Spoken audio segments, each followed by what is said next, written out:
mendapatkan skenario 1.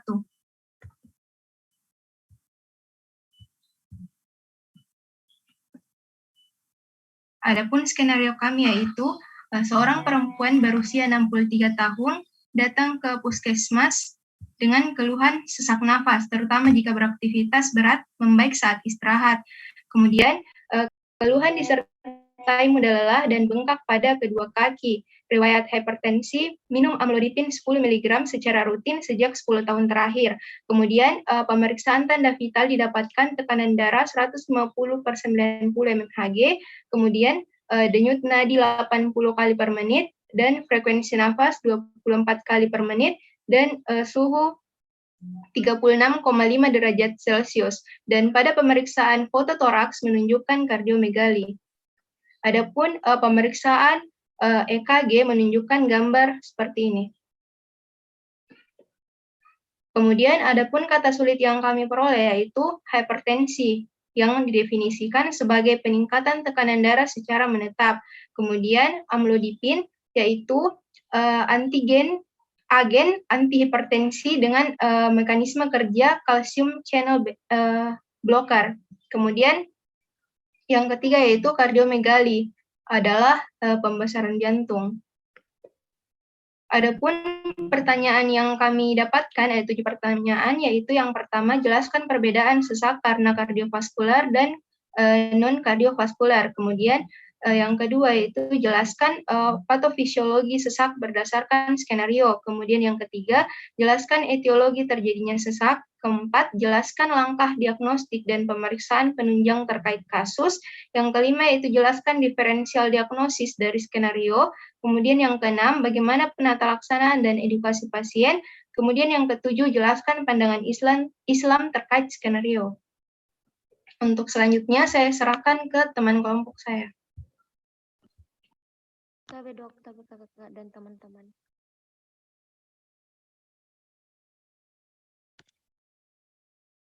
Pada umumnya sulit membedakan sesak pada kelainan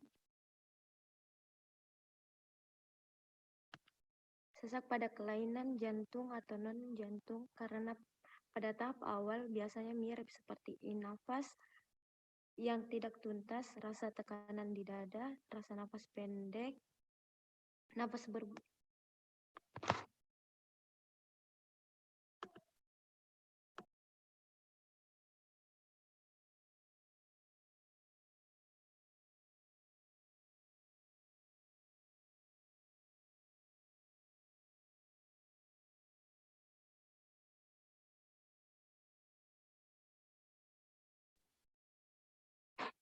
Tapi kakak dan teman-teman.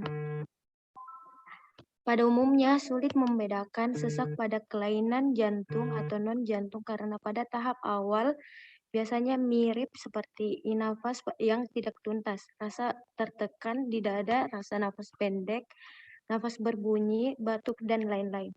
Hal yang dapat dibedakan adalah kalau penyakit jantung biasanya disertai bengkak pada tungkai, bunyi nafas khas, atau hanya diketahui dengan auskultasi. Tekanan darah meningkat, biasanya juga turun, denyut jantung tak teratur cepat.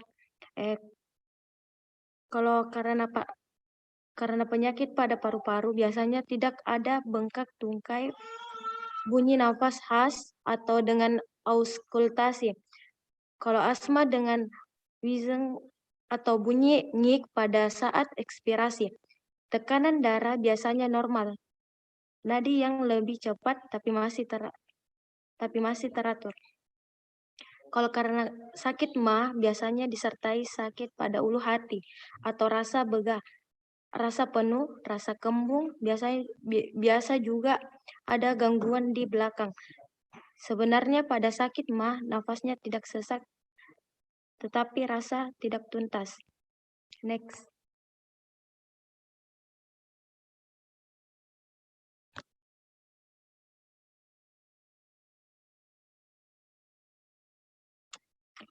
Patofisiologi sesak berdasarkan skenario. Gambar hipertrof vertikal kanan pada EKG kemungkinan besar disebabkan oleh hipertensi yang diderita pasien berdasarkan pemeriksaan fisik yang diderita pasien berdasarkan Berdasarkan pemeriksaan fisik yang didapatkan yaitu tekanan darah 150/90 mmHg termasuk dalam hipertensi stage 1 dan berdasarkan riwayat pengguna amlodipin sejak tahun lalu. Kemudian adanya hipertensi yang tidak terkendali menyebabkan peningkatan beban sistolik ventrikel kiri atau P afterload. Hal ini kemungkinan terjadi perfusi dari ventrikel sinistra ke atrium sinistra dan kembali ke pulmo sehingga terjadi kongesti. Akibat kongesti paru terjadinya interalveolar hemorrhage, lalu menjadi hemosiderin yang mengandung makrofag sehingga membentuk alveolar cell pada alveolus. Sayangnya kongesti paru dan makrofag pada alveolus justru menyebabkan displen atau pasien.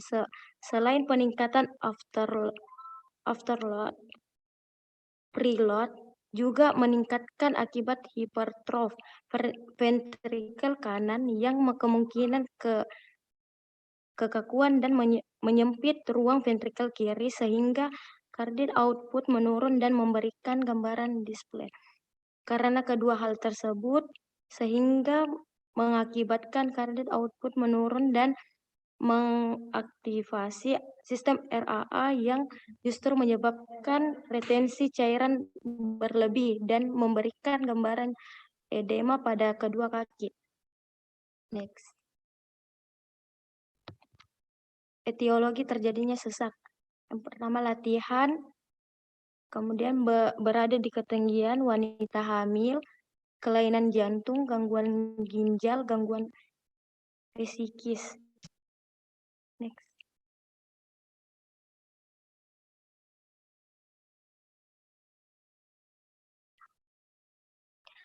Langkah diagnostik pada pemeriksaan penunjang terkait kasus anamnesis. Seorang perempuan berusia 63 tahun, sesak nafas terutama jika beraktivitas berat membaik saat beristirahat. Mudah lelah, sudah berapa lama sesak nafas? Apakah sesaknya terus-menerus atau intermittent? Apakah ada penyakit lain selain pankreatus? Apakah pernah diagnosis ada kelainan jantung sebelumnya? Riwayat hipertensi, rutin minum amlodipin 10 mg sejak 10 tahun terakhir. Pemeriksaan pada fisik, tekanan darah 150/90 mmHg, denyut nadi 80 kali per menit, frekuensi nafas 24 kali per menit, suhu 36,5 Celcius, bengkak pada kedua kaki, apakah ada retraksi, apakah ada rongki, apakah ada mengi. Tapi mungkin bisa dilanjutkan oleh Saudari Ropa. Baik, terima kasih atas kesempatannya. Untuk pemeriksaan penunjang, yang pertama ada tes elektrokardiogram, yaitu di mana iramanya sinus, frekuensi 100 kali per menit, regularitas regular, aksis, lead 1 positif, AVF negatif. Gelombang P normal, interval PR 0,20 detik, kompleks QRS, V1 tidak ada gelombang R, V5 dan V6 gelombang R terlalu tinggi. Segmen ST elevasi tajam, gelombang T positif, interval QT lebih 0,4 detik, interpretasi hipertrofi ventrikel sinistra karena lead dan R sangat tinggi di V5 dan V6. Kemungkinan di mana segmen ST elevasi tajam? Coba tunjuk. Di mana segmen ST elevasi?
Loh, cuman disuruh sebut loh, ST elevasi tajam yang mana? Kenapa pakai lama?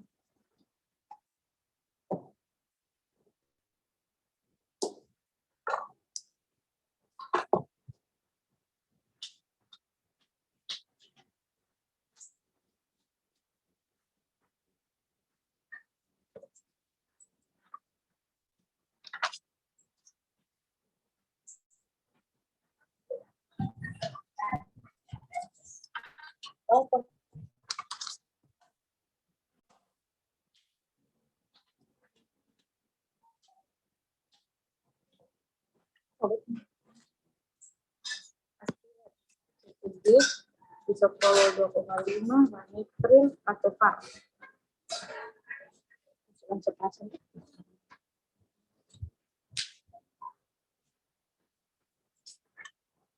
Kali Pak. Tunggu Pak. Ayo yang kasih komen ini yang ST elevasi. Ya, jangan kalian ambil waktunya orang, Ngil. Anda cuma punya waktu 10 sampai 20 menit. Kasihan yang lain.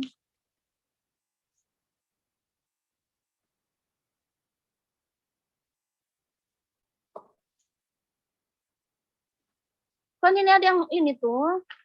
Ada yang kasih komentarin ST elevasi tajam. Ini sekarang saya tanya yang mana ST elevasi tajam?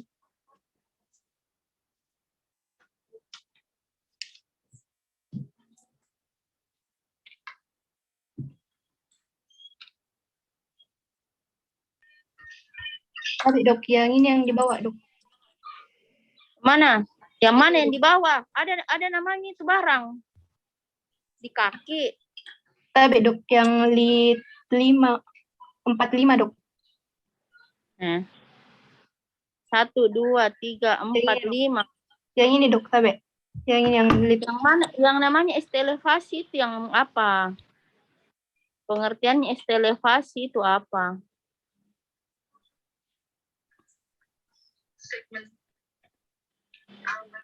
Kalau Anda menyebutkan ST elevasi, berarti settingannya stemilaan. Kan sudah dibilang bahwa kalau preklinik sampai dokter umum itu kita usahakan sesederhana mungkin. Maka kalau misalnya dia dengan sesak nafas, jadi kalau tidak gagal jantung, kardiomiopati, korpulmonal, dia tidak akan mix dengan STEMI.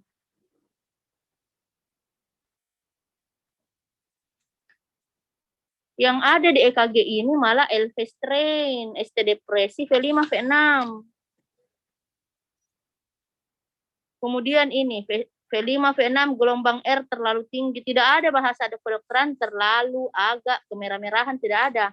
Yang ada, Anda mengambil satu kriteria, apa kriterianya disebut hipertrofi ventrikel kiri.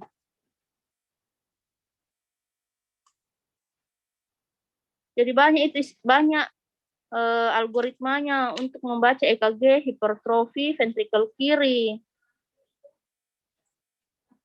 Ada Romhill S-test, ada juga yang lain. Kalau saya selalu pakai Romhill S-test, yang LVH, LV strain, voltase, LAD, LAE, IRS lebar. Jadi ini tidak ada ST elevasi, ada ST depresi V5 V6 yang menandakan ada LV strain. Kemudian lihat aksisnya, lihat abnormalitas atrium kiri ada atau tidak. Jangan ada kata-kata kedokteran itu yang kayak terlalu tinggi. Terlalu tinggi buat Anda, belum tentu yang lain terlalu tinggi dia rasa. Tidak pakai perasaan orang. Pakai algoritma kalau di jantung. Lanjut slide berikutnya. Alifah,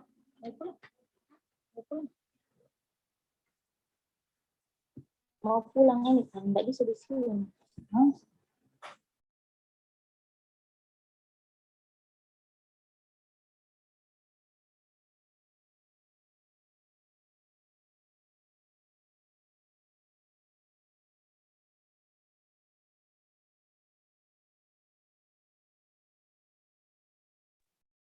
Kemudian ada fototoraks, kemudian juga ada pemeriksaan laboratorium dan ekokardiografi. Kita lanjut.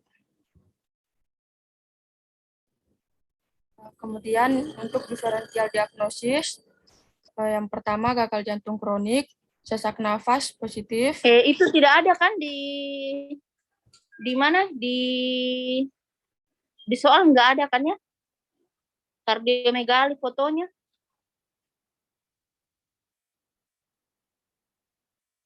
Di soalnya ada tidak kardiomegali? Tidak ada tuh. Tapi dok, keterangan kardiomegali dok, dan ini gambarnya dok untuk ilustrasi dok. Apa syaratnya orang mau sebut kardiomegali foto?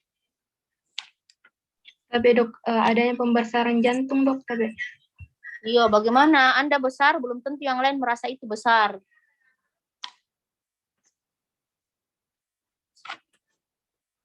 Makanya orang selalu ada pengukuran, tidak pakai perasaan orang kalau jantung.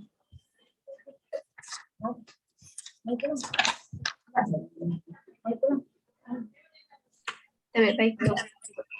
Iya, tidak baik. Apa jawabannya? Supaya temanmu juga tahu apa parameternya orang sebut ini kardiomegali.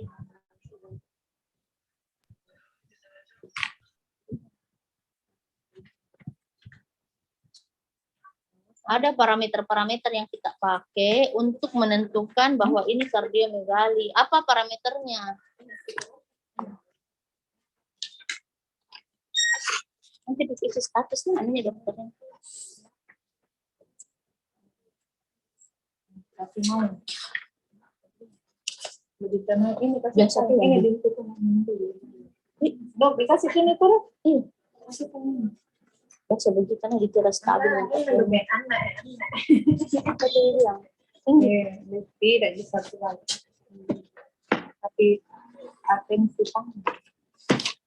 Jadi Kalau waspadalah. begitu, Makanya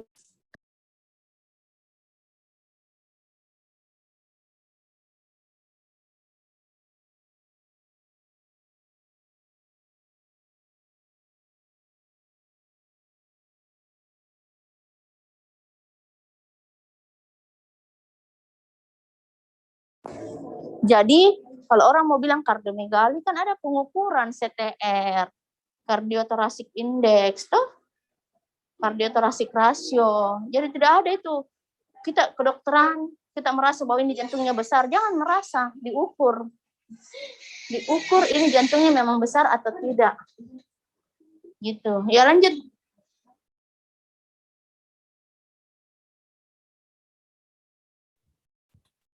Kemudian untuk diferensial diagnosisnya, yang pertama gagal jantung kronik, sesak nafasnya positif, dipengaruhi aktivitas, bisa terpengaruhi, bisa tidak, tergantung steknya.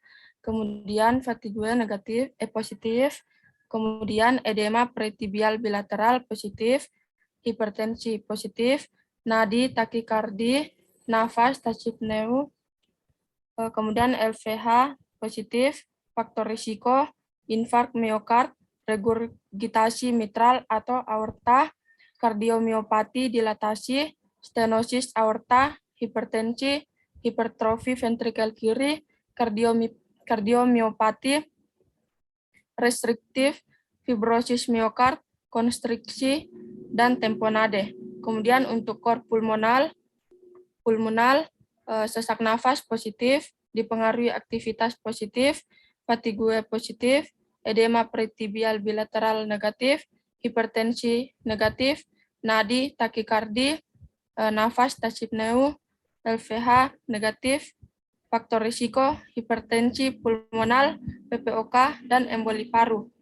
Kemudian kardiomiopati hipertrofi, sesak nafas positif, fatigue positif, edema peritibial bilateral negatif, hipertensi negatif, nadi, takikardi, nafas, tasipneu, LVH positif, faktor risiko herediter.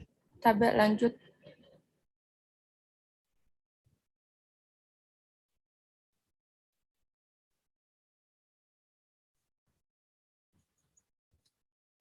Gagal jantung kronik.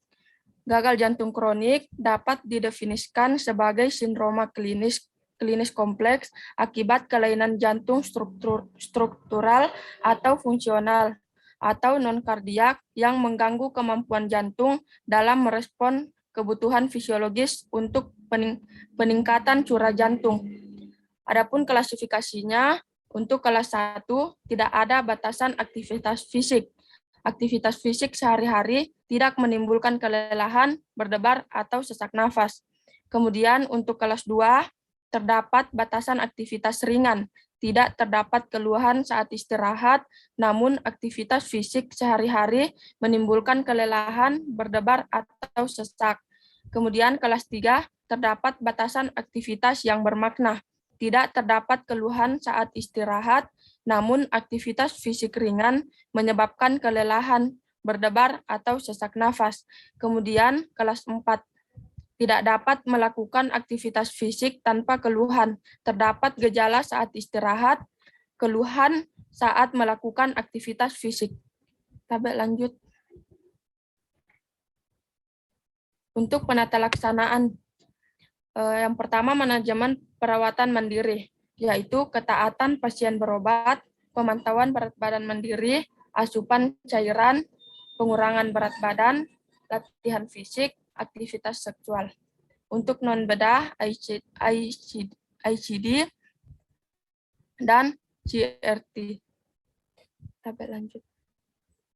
Untuk farmakologi, apabila terjadi fraksi ejeksi ventrikel kiri kurang dari 40%, maka dilakukan pemberian 3 pilar terapi utama, ACE inhibitor atau ARB bila tidak toleran dengan ACEI, B blocker, MRA, titrasi sampai dosis target atau dosis maksimal 1 yang dapat ditoleransi.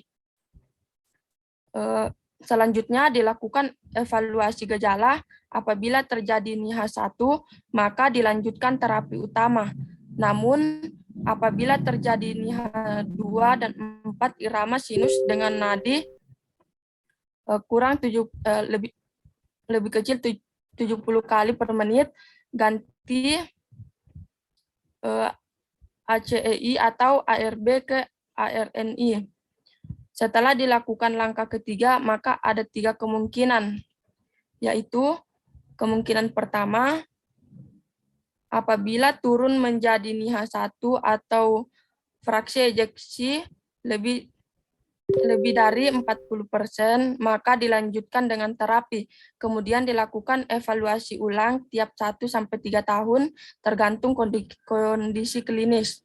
Untuk kemungkinan 2, NIHA 4 dengan pertimbangan hidralasin atau nitrat, rujuk untuk perawatan gagal jantung lanjut atau bantuan mekanik atau transplantasi, atau rujuk ke tempat rujukan gagal jantung lanjut.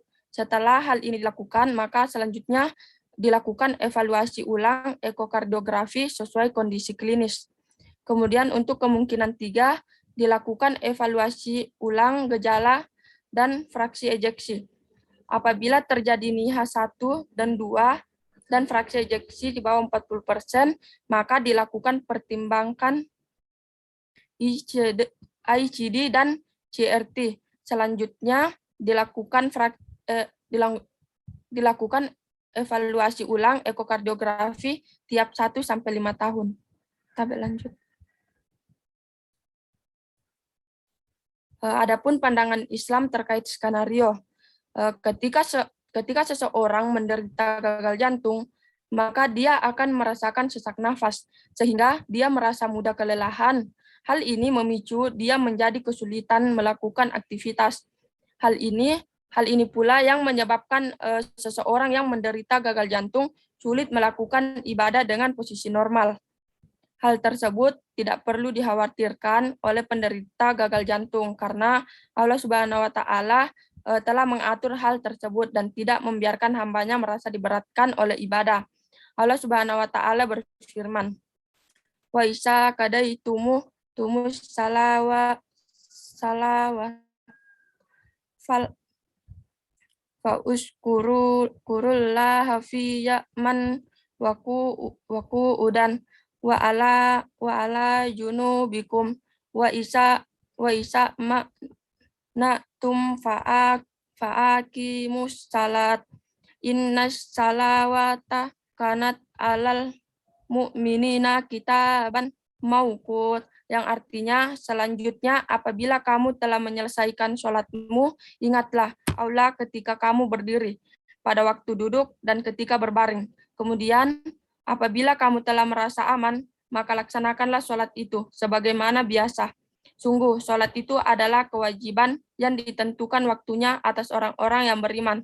Quran Surah An-Nisa, Surah 4 ayat 103. Kita lanjut. Nabi Shallallahu Alaihi Wasallam bersabda kepada Imran bin Husain, yaitu sholatlah dengan berdiri. Jika kamu tidak bisa, maka duduklah. Jika tidak bisa, maka sholatlah dengan berbaring. Hadis riwayat Bukhari, Abu Daud, dan Nasai.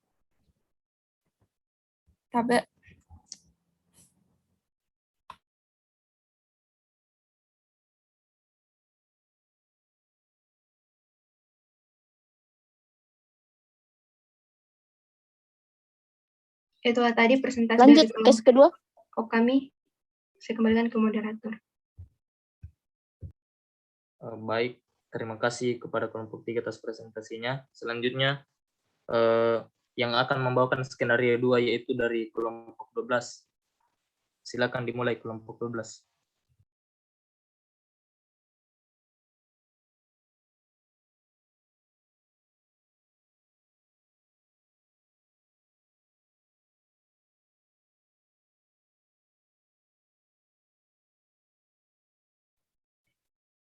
Bismillahirrahmanirrahim. Assalamualaikum warahmatullahi wabarakatuh. Tabe, dok, kakak-kakak, dan teman-teman, kami dari kelompok 12 akan memaparkan hasil dari diskusi kelompok kami. Saya persilahkan kepada Saudari Yuki untuk memaparkan.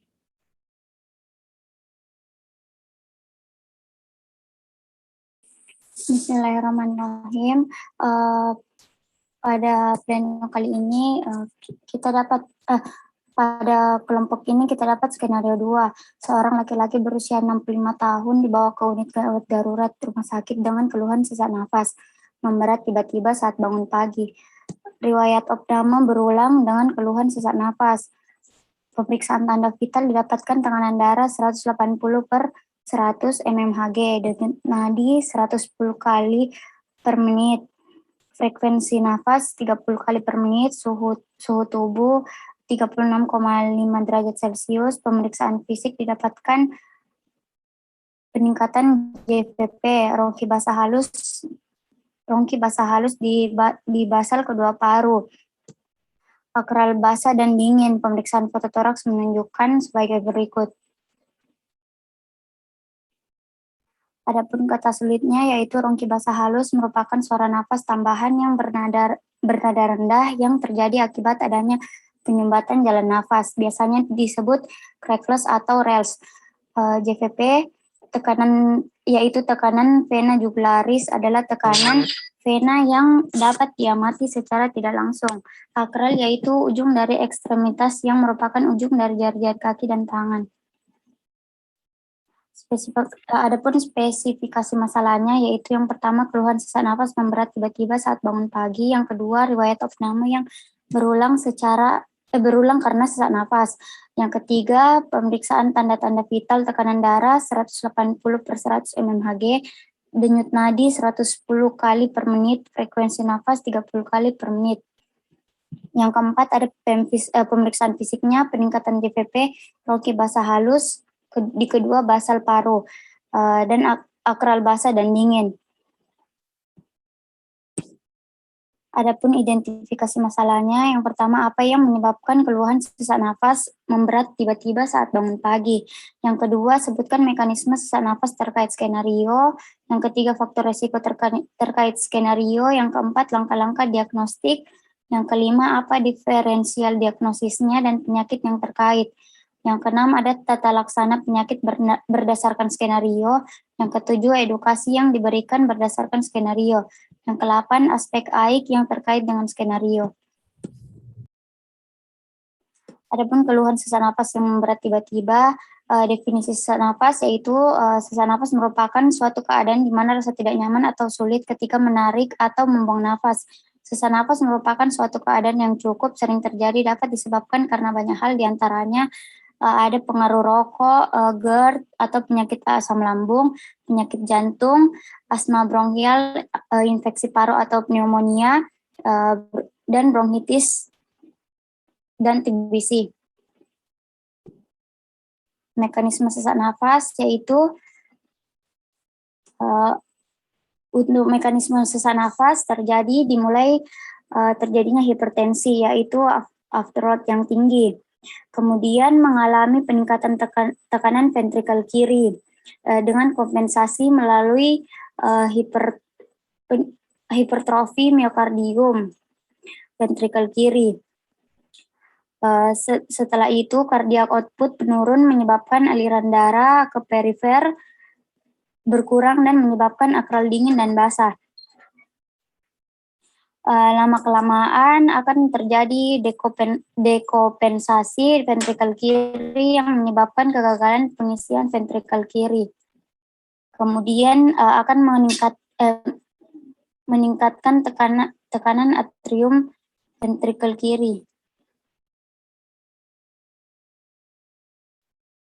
Selanjutnya terjadi peningkatan tekanan vena pulmonalis dan meningkatkan hidrostatik kapiler pulmonalis. Selanjutnya terjadi transudasi cairan plasma ke interstitial paru. Bersamaan akan terdengar suara rongki basah halus di kedua basal paru. Dan terjadilah gangguan difusi oksigen dan karbon dioksida antar alveolus dan kapiler. Dan terjadilah sesak nafas. Faktor resikonya yang tidak bisa dimodifikasi ada usia dan jenis kelamin. Yang bisa dimodifikasi yaitu hipertensi dan takikardi. Adapun langkah-langkah diagnostiknya dari anamnesis itu dyspneu atau sesak nafas dan riwayat opname. Pemeriksaan fisiknya peningkatan JVP, akral basah dan dingin, rongki basah halus di basal kedua paru, takikardi, hipertensi, frekuensi nafas meningkat, suhu tubuh normal. Di pemeriksaan penunjangnya itu ada foto polostoraks, apex tertanam dan kardiomegali. Diferensial diagnosisnya yaitu gagal jantung. Gagal jantung adalah kumpulan gejala yang kompleks di mana seorang pasien harus memiliki tampilan berupa gejala gagal jantung, nafas pendek yang tipikal saat istirahat atau saat melakukan aktivitas atau tidak kelelahan. Gejala gagal jantung yaitu sesak nafas saat istirahat atau beraktivitas, kelelahan, dan edema tungkai. Peningkatan JVP, rongki paru, ortopneu, nadi irreguler, nafas cepat, bengkak di pergelangan kaki, batuk di malam atau dini hari, berat badan bertambah lebih dari 2 kilo per minggu, nafsu makan menurun, berdebar, dan perasaan kembung atau begah. Gagal jantung akut. Gagal jantung akut terbagi menjadi dua yaitu ADHF dan gagal jantung akut de novo. ADHF sendiri digunakan untuk mendeskripsikan perburukan tiba-tiba dari pasien dengan gagal jantung kronik, sedangkan gagal jantung akut de novo dimaksudkan untuk kasus baru gagal jantung. Faktor pemberat ADHF yaitu infark miokard atau aritmia. Patofisiologinya yaitu kegagalan ventrikel kiri untuk memompa darah saat adanya peningkatan beban kerja. Gagal jantung kronis. Gagal jantung kronis adalah gagal jantung yang sudah terjadi setelah beberapa waktu dengan gejala-gejala yang dapat diatasi. Sudah terjadi kompensasi tubuh yang pada jangka panjang menyebabkan remodeling. Kardiomiopati adalah serangkaian gangguan otot jantung yang menyebabkan disfungsi mekanis dan atau elektrik miokardium. Dikecualikan dari definisi penyakit ini adalah gangguan otot jantung akibat gangguan kardiovaskular spesifik lainnya seperti hipertensi, kelainan katup, atau penyakit jantung bawaan. Kardiomiopati sering mengakibatkan hipertrofi atau dilatasi ventrikel yang tidak tepat, dan gagal jantung progresif dan kematian kardiovaskular adalah manifestasi akhir kelompok yang umum. Kondisi ini dapat melibatkan jantung saja atau mungkin merupakan komponen dari sindrom sistemik. Adapun etiologi primer yaitu idiopatik dan familiar atau genetik. Etiologi sekunder inflamatori dan non-inflamatori. Adapun beberapa gejala yang bisa muncul yaitu nafas pendek, terutama setelah beraktivitas fisik berat, ada tungkai membengkak atau edema tungkai, mudah lelah dan letih, jantung berdebar-debar, batuk, terutama saat tidur terlentang, denyut jantung tidak teratur atau aritmia, penglihatan berkunang-kunang, nyeri dada. Adapun differential diagnosisnya, gagal jantung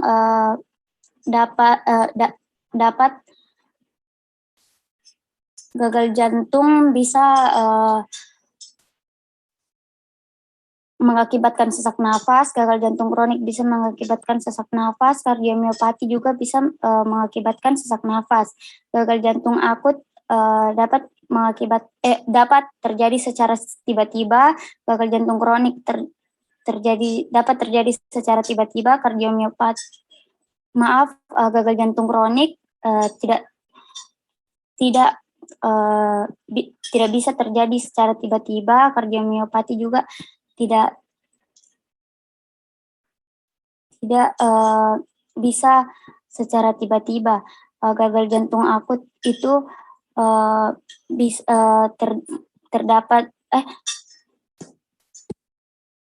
gagal jantung akut dapat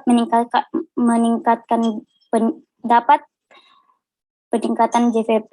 Gagal jantung kronik dapat terjadi peningkatan JVP. Kardiomiopati juga dapat terjadi peningkatan JVP. Gagal jantung akut terdapat rongki basah halus, gagal jantung kronik terdapat rongki basah halus, kardiomiopati tidak ditemukan rongki basah halus. Selanjutnya akan dilanjutkan oleh teman saya.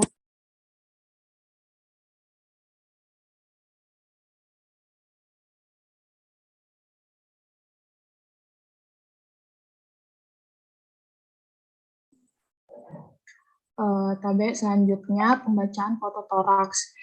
Di sini ada datanya. Yang pertama ada umur 65 tahun. Periksa markernya tidak terdapat marker. Jenis fotonya posterior anterior. Penilaian alignment normal, penilaian bone-nya normal, penilaian cartilage-nya normal. Gambaran khas pada foto yaitu bercak berawan di pulmo dextra dan sinistra. Kesimpulannya, terjadinya peningkatan hidrostatik sehingga cairan dari pembuluh darah jantung atau vena pulmonalis masuk ke interstitial paru sehingga menunjukkan gambaran edema paru. Next. Selanjutnya tata laksana yaitu non-farmakologi. Yang pertama ada manajemen perawatan diri. Manajemen perawatan diri ini mempunyai peran penting dalam keberhasilan pengobatan gagal jantung dan dapat juga memberi dampak yang bermakna untuk perbaikan gejala gagal jantung, kapasitas fungsional, kualitas hidup, morbiditas, dan prognosis. Selanjutnya ada ketaatan berobat, yaitu di sini ketaatan pasien untuk berobat dapat mempengaruhi morbiditas, mortalitas, dan kualitas hidup pasien. Selanjutnya, pemantauan berat badan mandiri, yaitu pasien harus memantau berat badannya rutin setiap hari. Jika terdapat kenaikan berat badan lebih dari 2 kilo dalam 3 hari, pasien harus menaikkan dosis diuretik atas pertimbangan dokter. Selanjutnya asupan cairan, restriksi cairan 900 ml 1,2 liter per hari sesuai berat badan. Dipertimbangkan juga terutama pada pasien dengan gejala berat yang disertai hiponatremia. Selanjutnya pengurangan berat badan, yaitu berat badan pasien obesitas dengan gagal jantung yang dipertimbangkan untuk mencegah perburukan gagal jantung. Selanjutnya kehilangan berat badan tanpa rencana. Malnutrisi klinis atau subklinis umum dijumpai pada gagal jantung berat, kaheksia jantung atau kardiak heksia, merupakan prediktor penurunan angka mortalitas. Selanjutnya latihan fisik. Latihan fisik ini direkomendasikan kepada semua pasien gagal jantung kronik stabil. Program latihan fisik ini memberikan efek yang sama, baik dikerjakan di rumah sakit ataupun di rumah. Selanjutnya ada aktivitas seksual, penghambat 5 fosfodiesterase, contohnya sildenafil. Next. Selanjutnya ada farmakologi, yaitu diuretik.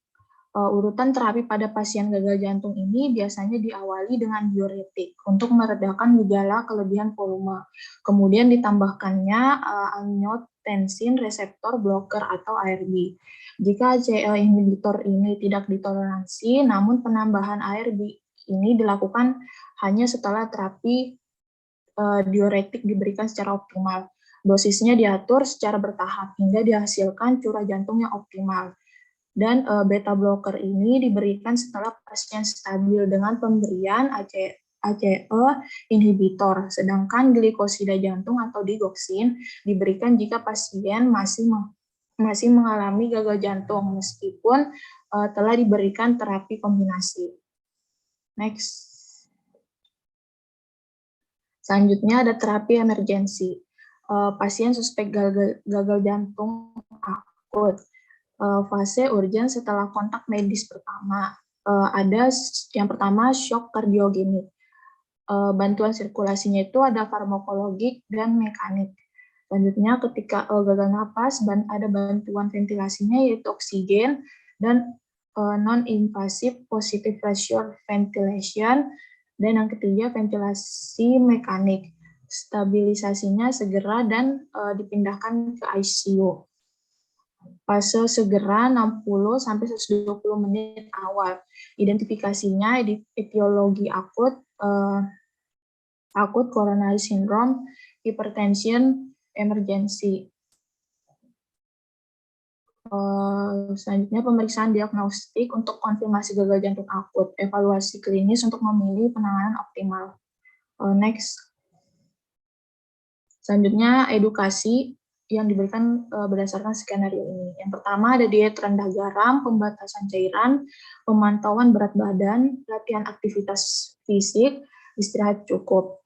Manajemen gagal jantung yang efektif membutuhkan pemantauan terus-menerus oleh dokter, serta edukasi pada pasien dan keluarga terkait penggunaan obat yang tepat, kepatuhan terhadap pedoman diet dan aktivitas fisik yang dilakukan, dan manajemen gejala dan perawatan diri. Selanjutnya, edukasi yang diberikan kepada pasien ini berupa jadwal kontrol yang harus dilakukan dan obat-obatan yang harus diminum di rumah, serta tidak adanya SOP atau Standard Operation Procedure yang baku mengenai edukasi yang diberikan pada pasien gagal jantung. Next. Selanjutnya yaitu aspek AIK-nya. Yang pertama ada hukum penggunaan kateter dan popok. Jika penggunaan kateter atau pampers termasuk kondisi terpaksa di mana kateter harus terpasang dan tidak bisa dilepas waktu sholat, atau jika sering dilepas akan membahayakan orang yang sakit, maka tidak masalah sholat dalam keadaan kateter tetap terpasang. Sebagaimana firman Allah, "Wattaqullaha mastata'tum." Bertakwalah kalian kepada Allah semampu kalian. Quran Surah At-Taghabun ayat 16. Akan tetapi, jika memungkinkan untuk dilepas meskipun hanya 2 kali sehari, maka dapat diatur agar kateter dilepas ketika mendekati sholat. Dan juga ia bersihkan najis selalu pakai popok yang suci dan wudhu setiap kali akan sholat. Dan satu wudhu untuk satu sholat. Dan Nabi Shallallahu Alaihi Wasallam bersabda, kerjakanlah sholat dengan berdiri. Jika tidak mampu maka dengan duduk. Dan jika tidak mampu juga maka dengan berbaring. Hadis riwayat Bukhari. Maka dari itu kaum muslimin boleh sholat sesuai dengan keadaan yang dia mampu. Namun jangan sampai dia meninggalkan cara sholat yang lebih sempurna padahal masih diusahakan.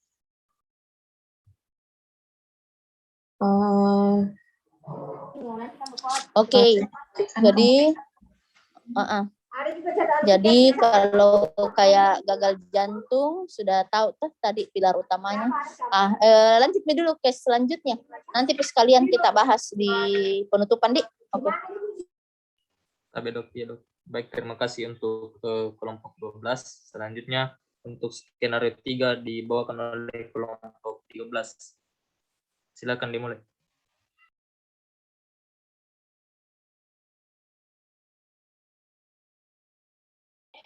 Baik, terima kasih banyak.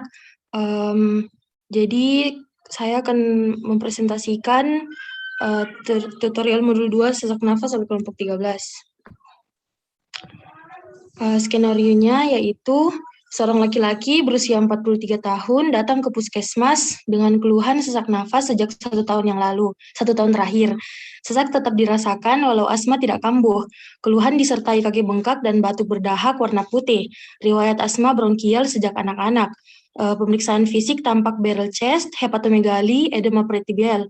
Pemeriksaan tanda vital didapatkan tekanan darah 110/90 mmHg, denyut nadi 90 kali per menit, frekuensi nafas 24 kali per menit, suhu 36,5 derajat Celcius, dan pemeriksaan EKG tampak gambaran sebagai berikut.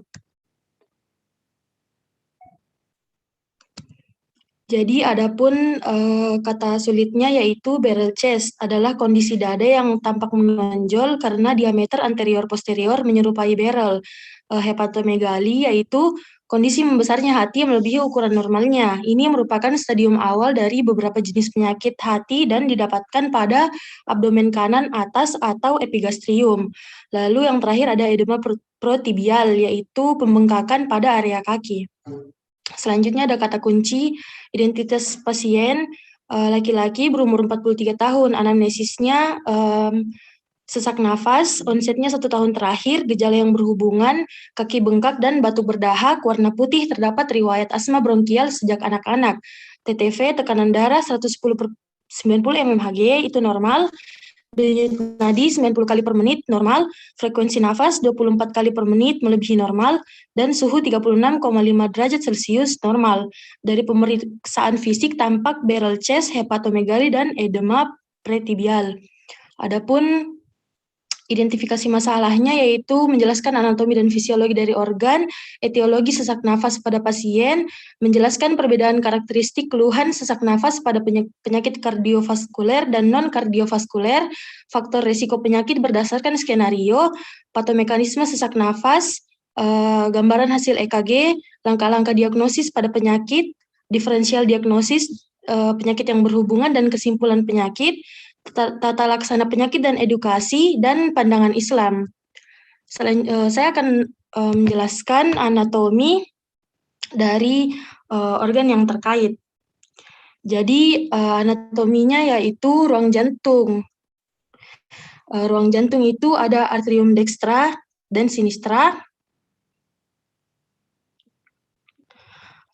Untuk vaskularisasinya sendiri, arterinya yaitu carotis communis sinistra, arteri branchiosephalicus, arteri subclavia sinistra, arteri pulmonalis dextra dan sinistra, dan arteri coronaria dextra dan sinistra.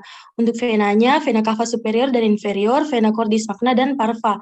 Fisiologinya yaitu aliran darah ke jantung. Jadi vena cava superior dan vena cava inferior memompa darah ke atrium melalui trikuspid masuk ke ventrikel kanan, kemudian dipompa lagi ke pulmonalis melalui arteri pulmonalis. Nah, di paru-paru terjadi pertukaran gas. Gas kaya O2 dibawa dari paru ke atrium kiri melalui vena pulmonalis, darah mengalir ke ventrikel kiri melalui katup mitral, kemudian diedarkan ke seluruh tubuh melalui aorta. Untuk aksi potensialnya itu sendiri ada fase istirahat, fase depolarisasi cepat, fase polarisasi parsial, fase plato, dan fase repolarisasi cepat. Lalu etiologi sesak nafas. Jadi etiologinya yaitu penyempitan saluran nafas, berkurangnya jaringan-jaringan paru yang berfungsi, berkurangnya elastisitas paru, meningkatnya kerja pernafasan, gangguan transfer oksigen, ventilasi dan perfusi tidak seimbang, cardiac output yang tidak memadai, dan rangsangan pada sistem saraf pusat, yang terakhir penyakit neuromuskuler. Lalu perbedaan antara penyakit kardiovaskuler dan non-kardiovaskuler. Jadi sesak nafas pada penyakit kardiovaskuler. Sesak nafas karena penyakit jantung terjadi karena kongesti vena pulmonalis. Adanya tekanan vena pulmonalis yang normalnya berkisar 5 mmHg. Jika meningkat seperti pada penyakit katup mitral dan aorta atau disfungsi ventrikel kiri, vena pulmonalis akan teregang dan dinding bronkus terjepit dan mengalami edema, menyebabkan batuk iritatif, non-produktif, dan mengi. Lalu pasien dapat mengalami ortopnea atau paroksimal nocturnal dyspnea. Selanjutnya penyakit non-kardiovaskuler. Jadi penyakit paru yang merupakan kategori utama lain penyebab terjadinya dyspnea diantaranya adalah asma bronkial, penyakit paru obstruktif kronik, emboli paru, efusi pleura, dan fibrosis interstial. Selain itu, dyspnea mungkin terjadi pada demam dan kondisi hipoksia serta berhubungan dengan beberapa kondisi kejiwaan seperti kecemasan dan gangguan panik. Selanjutnya ada diabetik ketoasidosis menyebabkan pernafasan lambat, lalu ada kifosis dan skoliosis menyebabkan auskultasi. Paru-paru memberikan informasi mengenai karakter dan simetri nafas suara seperti rales, rongki, suara tumpul, atau mengi. Lalu ada faktor risiko penyakit berdasarkan skenario. Yang pertama itu ada usia. Jika usia sudah di atas 40 tahun, semua faktor risiko akan meningkat. Jadi, menurut Stanley and Bear, jantung dan pembuluh darah mengalami perubahan baik struktural maupun fungsional. Dengan bertambahnya usia, sistem aorta dan arteri menjadi kaku dan tidak lurus. Perubahan ini akibat hilangnya serat elastis dalam lapisan medial arteri. Proses perubahan yang berhubungan dengan penuaan ini meningkatkan kekakuan dan ketebalan yang disebut arteriosklerosis, yaitu merupakan salah satu penyebab gagal jantung. Selanjutnya ada asma bronkial. Jadi asma yang telah lama dapat berkompilasi menjadi bronkitis kronik, bahkan mampu menyebabkan kor pulmonal dan gagal jantung yang disebabkan penurunan vaskuler paru. Lanjut. Selanjutnya, patomekanisme sesak nafas. Jadi, sesak nafas ini disebabkan oleh adanya penyempitan saluran nafas. Penyempitan saluran nafas ini terjadi karena adanya hiperaktivitas dari saluran nafas terhadap berbagai macam rangsangan, sehingga menyebabkan spasme otot-otot polos bronkus yang dikenal dengan bronkospasme, edema membrana mukosa, dan hipersekresi mukus. Di dalam saluran nafas tersebut akan menyebabkan sulitnya udara yang melewati. Jadi penderita asma itu akan cenderung melakukan pernafasan pada volume paru yang tinggi, yang mana akan membutuhkan kerja keras dari otot-otot pernafasan, sehingga pasien akan mengalami kesulitan bernafas. Ekspirasinya akan lebih panjang sehingga otot-otot ekspirasi akan turut bekerja, yang mana akan menambah energi untuk pernafasan. Maka berakibat terjadinya hambatan waktu mengeluarkan udara. Ekspirasi adalah adanya udara yang masih tertinggal di dalam paru-paru semakin meningkat. Bila hal tersebut terjadi, maka akan menyebabkan obstruksi saluran nafas. Obstruksi saluran nafas terjadi saat ekspirasi karena secara fisiologis saluran nafas menyempit sehingga menyebabkan udara terjebak dan tidak bisa diekspirasikan. Selanjutnya, saya serahkan kepada teman saya. Baik, bismillahirrahmanirrahim. Adapun hasil pemeriksaan EKG dari pasien, irama, sinus, kemudian regularitas reguler, gelombang P normal, kemudian aksisnya terdapat deviasi ke kanan, kemudian frekuensi 100 kali per menit, segmen ST normal, kemudian kompleks QRS 0,04 detik, gelombang T inversi pada V1 hingga V3, termasuk tidak normal, kemudian interval PR 0,24 detik, tidak normal, dan kesannya terdapat hipertrofi ventrikel kanan. Apa dasarnya? Bilang itu hipertrofi ventrikel kanan.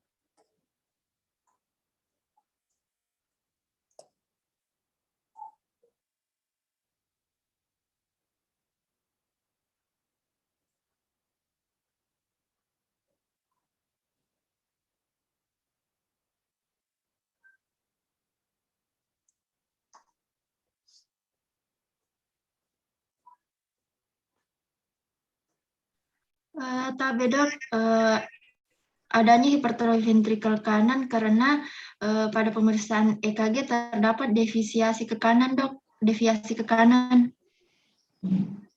Deviasi kanan belum tentu hipertrofi ventrikel kanan, bisa karena gangguan konduksi, juga deviasi kanan. Mobil kok dipakai? Besok mobil kok nabawa yuk dipakai. Oke. Udah dah. Bisa. Apa dasarnya itu hipertrofi ventrikel kanan? Nggak bisa cuma pakai aksis. Aksis kan bisa karena gangguan konduksi, bisa juga miring ke kanan.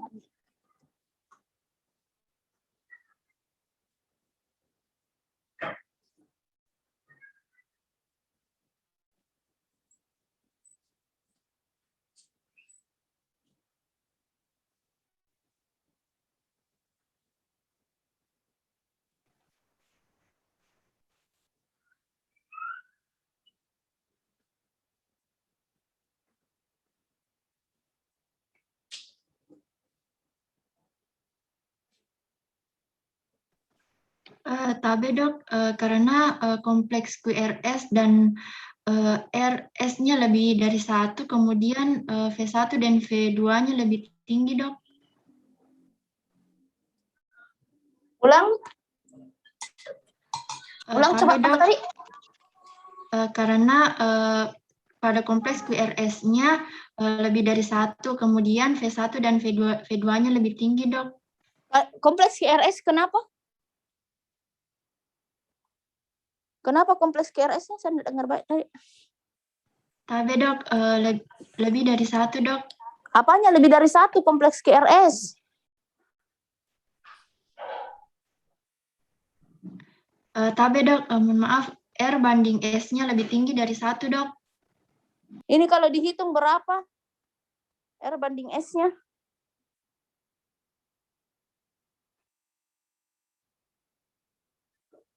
Di V1 mau hitung, berapa itu R banding S-nya?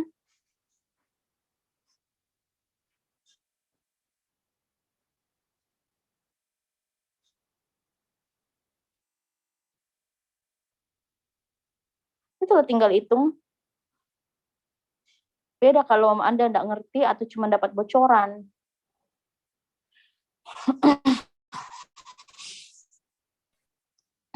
R-nya berapa, S-nya berapa, begini. Itu R tingginya 12, S-nya paling 1. Jadi 12 banding 1 sama dengan 12 lebih dari 1. Itu yang namanya R banding S lebih dari 1. Itu kan Anda dapat bocoran tadi. Lanjut.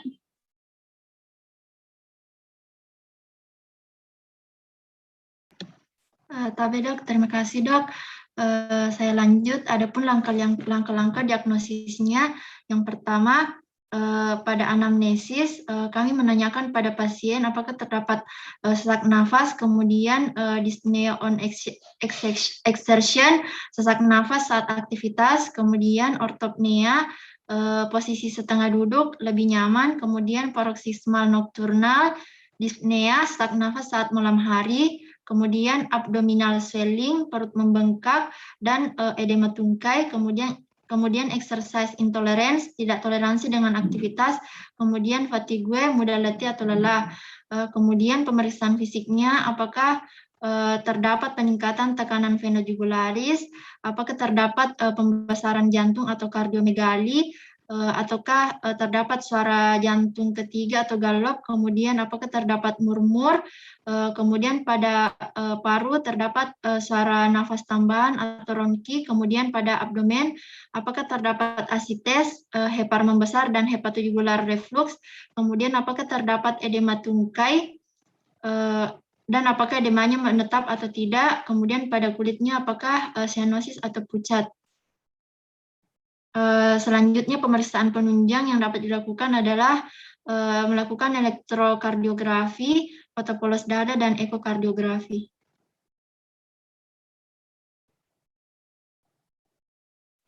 Adapun diferensial diagnosisnya, yang pertama adalah PPOK atau penyakit paru obstruktif kronik, adalah sekelompok penyakit paru menahun yang berlangsung lama dan disertai dengan peningkatan resistensi terhadap aliran udara. Sekelompok penyakit paru tersebut adalah bronkitis kronis, emfisema paru-paru, dan asma bronhial.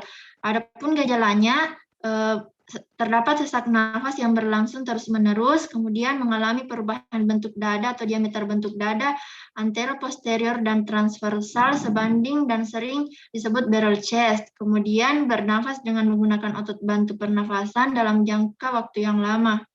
Kemudian yang kedua,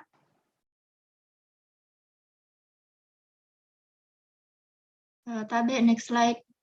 Yang kedua, diferensial diagnosis yang kedua yakni gagal jantung, merupakan abnormalitas dari struktur jantung atau fungsi yang menyebabkan kegagalan dari jantung untuk mendistribusikan oksigen ke seluruh tubuh. Etiologinya karena terdapat kelainan otot jantung, aterosklerosis koroner, hipertensi sistemik atau pulmonal, peradangan dan penyakit miokardium degeneratif, atau penyakit jantung lain dari faktor sistemik. Gejalanya, pada gejala khas terdapat sesak nafas saat istirahat atau aktivitas, kelelahan, dan terdapat edema tungkai. Pada tanda khas gagal jantung terdapat takikardi, takipneu, ronki paru, efesi pleura, peningkatan tekanan vena jugularis, edema perifer, dan hepatomegali.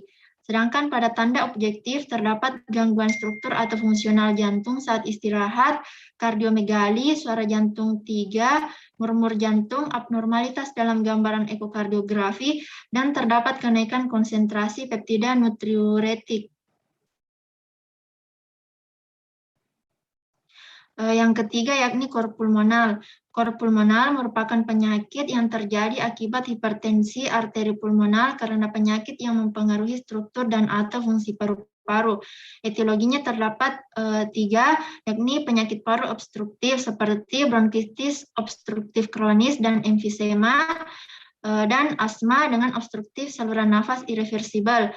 Kemudian yang kedua penyakit paru restriktif seperti penyakit neuromuskular, kiposkoliosis, sequel tuberkulosis paru, dan fibrosis paru interstisial idiopatik.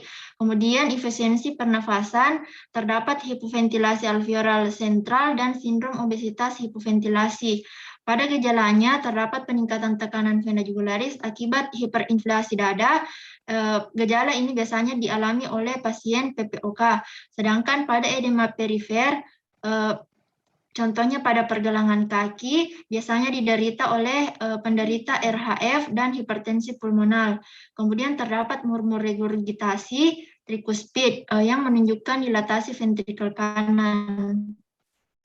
Adapun patomekanisme kor pulmonal, karena yang pertama-tama pasien mengalami riwayat penyakit PPOK sebelumnya, yang menyebabkan dia hipoksia sehingga terjadilah remodeling pembuluh darah paru, hipertrofi otot arteri pulmonalis, muskularisasi arteriol paru, dan fibrosis intima sehingga terjadi peningkatan resistensi pembuluh darah paru yang menyebabkan hipertensi pulmonal sehingga terjadi peningkatan kerja ventrikel kanan yang menyebabkan hipertrofi dan dilatasi ventrikel, sehingga terjadi disfungsi ventrikel, tekanan sistolik dan diastolik, sehingga terjadilah kor pulmonal yang menyebabkan peningkatan resiko gagal jantung.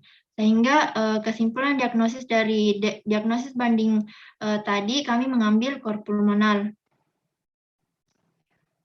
Next, Oke, case berikutnya.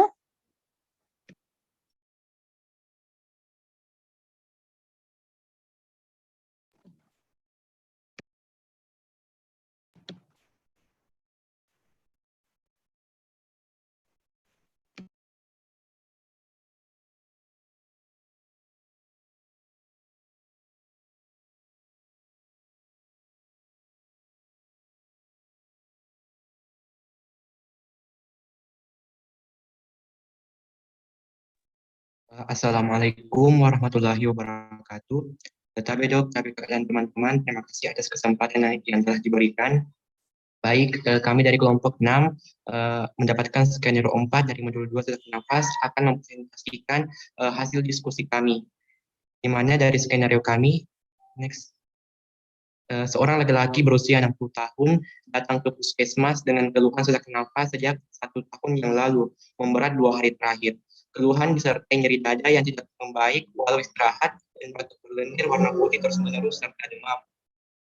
Riwayat merokok sejak usia muda, pemeriksaan tanda vital didapatkan tekanan darah 90/60 mmHg, denyut nadi 110 kali per menit, frekuensi nafas 30 kali per menit, suhu 38,5 derajat Celcius, pemeriksaan fisik tampak barrel chest.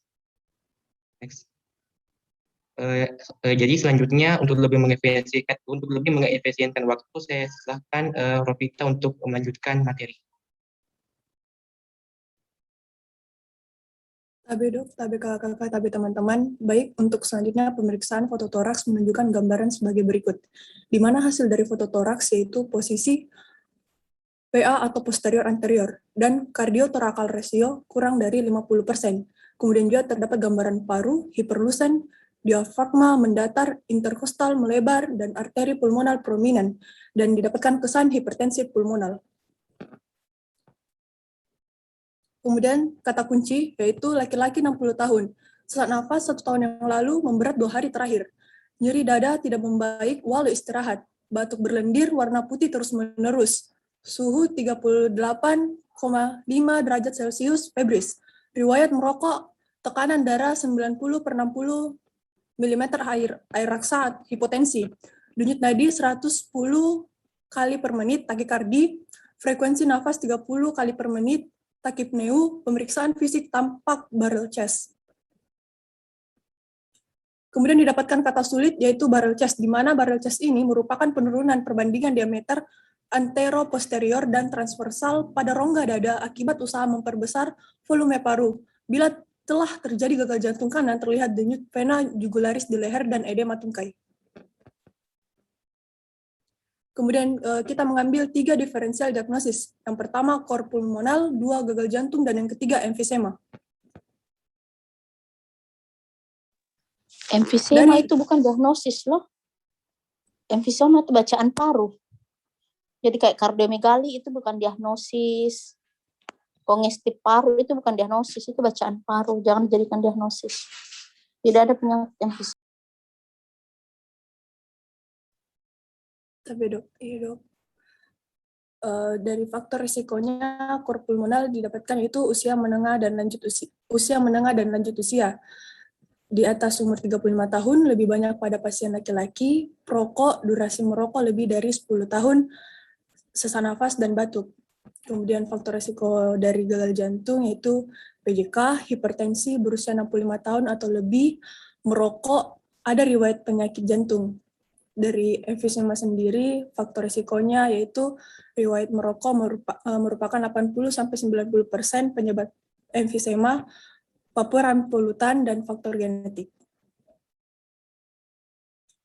Gejala dari kor pulmonal yaitu nyeri dada, demam, hemoptysis, barrel chest, sesak napas, dan gagal jantung. Gejala yaitu sesak napas terutama saat melakukan aktivitas fisik atau saat berbaring, bengkak-bengkak di tubuh misalnya di pergelangan kaki, jantung berdebar cepat, cepat lelah terutama setelah berolahraga atau melakukan aktivitas fisik tertentu, nafsu makan berkurang, batuk-batuk yang tidak kunjung membaik dan dirasakan memberat di malam hari, sulit fokus dan konsentrasi. Dari gejala emfisema sendiri, sesak nafas, batuk, menangis saat beraktivitas, nyeri dada akut.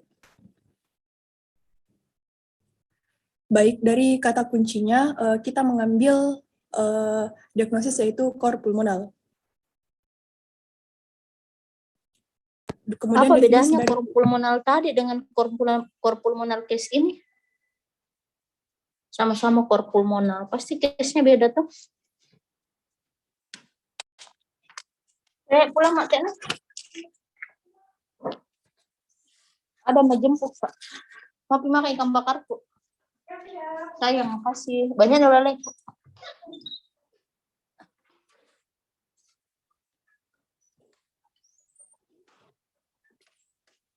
Masih kecil.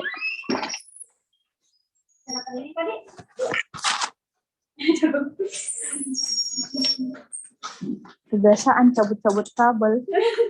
Makasih.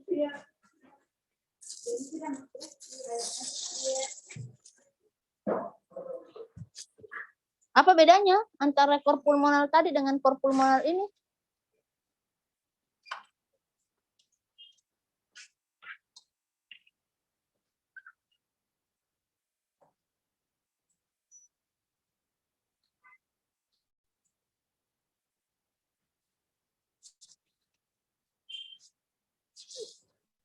Ya, lanjut Mi dulu. Lanjut Mi dulu.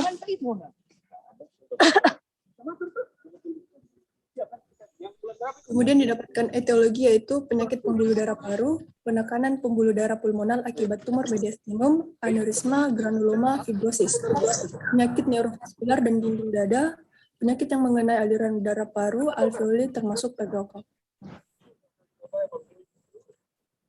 Kemudian juga terdapat gejala klinis yaitu nyeri dada, hemoptysis, batuk dengan dahak, demam, edema perifer, distensi abdomen, dan Barrel Savage chest. Kemudian patopengarisme gejala dari skenario yaitu adanya paparan yang berulang oleh zat-zat iritan sehingga membuat iritasi pada saluran nafas berkepanjangan dan terjadilah inflamasi kronis. Inflamasi kronis akan mengakibatkan hal mulai hipertrofi kelenjar submukosa dan sel goblet sehingga menyebabkan sekresi mukus meningkat dan terjadilah hipersekresi mukus dan dapat menyebabkan adanya perubahan reseptor muskarinik atau reseptor yang menangkap neurotransmitter dari saraf. Sehingga terdapat banyak neurotransmitter asetilkolin dan membuat asetilkolin meningkat. Kemudian bronkus akan dirangsang oleh asetilkolin sehingga terjadilah spasme autopolos. Dari hal tersebut dapat menyebab terjadinya obstruksi. Inflamasi yang kronis ini juga dapat diakibatkan oleh adanya zat-zat iritan mengandung banyak zat asing yang berbahaya, misalnya dari rokok yang akan disaring oleh silia. Akibatnya silia pada saluran nafas harus bekerja lebih dari normal sehingga membuat silia menjadi lemah. Obstruksi paru, obstruksi dapat menyebabkan terjadinya hipoksia di mana aliran udara menurun. Pada keadaan ini oksigen yang tersedia lebih rendah dari CO2 yang meningkat. CO2 ini berhubungan dengan bronkodilatasi, sedangkan oksigen yang rendah dapat menyebabkan vasokonstriksi arteri pulmonal. Di samping itu, hipoksia dapat menyebabkan polisitemia sehingga viskositas darah meningkat dan dapat menyebabkan pembuluh darah arteri terjadi peningkatan. Adanya penurunan vaskular akan meningkatkan tekanan darah pada arteri pulmonal. Hal inilah yang disebut dengan hipertensi pulmonal. Hipertensi pulmonal ini dapat menyebabkan beban tekanan pada ventrikel kanan melakukan kompensasi berupa hipertrofi dan dilatasi. Adanya pembesaran dari ventrikel kanan inilah yang disebut dengan cor pulmonal. Untuk penjelasan selanjutnya saya serahkan kepada rekan saya Abdul Rafi Ihsan. Tapi dok, kakak dan teman-teman, pada anamnesis didapatkan adanya sesak napas terus-menerus atau intermittent, juga keluhan nyeri dada, adanya demam, keluhan batuk berlendir dengan lendir berwarna putih, dan riwayat merokok. Pada pemeriksaan ini informasi tambahan juga berupa riwayat penyakit terdahulu, riwayat penyakit dari keluarga, riwayat konsumsi obat, dan faktor yang memperberat dan memperingan keluhan. Selanjutnya. Pada pemeriksaan fisik, tanda-tanda vital, selanjutnya inspeksi, yaitu melihat pergerakan otot bantu nafas, palpasi, vokal primitus itu normal atau menurun, auskultasi mendengarkan adanya bunyi hipersonor dan wheezing, dan pemeriksaan penunjang, yang pertama EKG, yang kedua fototoraks, yang ketiga ekokardiografi, yang selanjutnya CT scan, pemeriksaan lab dan kateterisasi jantung kanan. Pada penata laksanaan farmakologi diberikan golongan obat bronkodilator. Salbutamol merupakan bronkodilator yang bekerja merelaksasi otot polos bronkus. Dosis yang diberikan 2,5 sampai 5 mg, dapat diulang 4 sampai 6 kali. Kemudian ipratropium bromid merupakan antikolinergik yang membuat relaksasi otot polos bronkus dan diberikan dengan dosis 500 mikrogram, dapat diulang 3 sampai 4 kali. Selanjutnya beta 2 agonis, antimuskarinil dan antimuskarinik. Pada non farmakologi, yang pertama menghindari polusi udara dan rokok.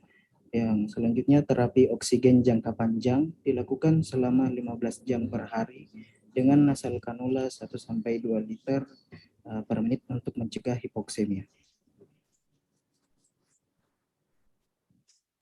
Pada edukasi, yang pertama menjelaskan mengenai penyakit koropulmonal dan cara mengurangi gejala dan kekambuhan dari penyakit tersebut.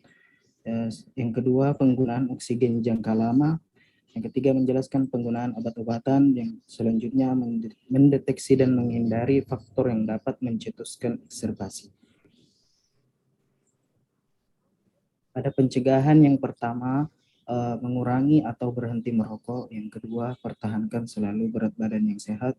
Yang ketiga, olahraga yang teratur dan konsumsi makanan yang bergizi seimbang. Pada aspek Islam, Allah Subhanahu wa taala berfirman, "Wa anfiqu fi sabilillahi wa la tulqu bi aydikum ila tahlukah. Wa ahsinu innallaha yuhibbul muhsinin." Dan belanjakanlah harta bendamu di jalan Allah, dan janganlah kamu menjatuhkan dirimu sendiri ke dalam kebinasaan. Dan berbuat baiklah, karena sesungguhnya Allah menyukai orang-orang yang berbuat baik. Quran Surah Al-Baqarah ayat 195. Hadis yang berkaitan yang artinya tidak boleh memulai memberi dampak buruk atau mudarat pada orang lain, begitu pula membalasnya. Hadis riwayat Ibnu Majah. Dari sekian dari kelompok 6, saya kembalikan ke moderator. Baik, terima kasih kelompok 6. Selanjutnya skenario 5 akan dibawakan oleh kelompok 7. Yang kalau sini deh macam sekarang. Yang mana dulu yang bagus ini, anak kecil atau anak am? Ya. Bismillahirrahmanirrahim. Assalamualaikum warahmatullahi wabarakatuh. Tapi kakak dan teman-teman, terima kasih atas waktunya yang diberikan kepada kami.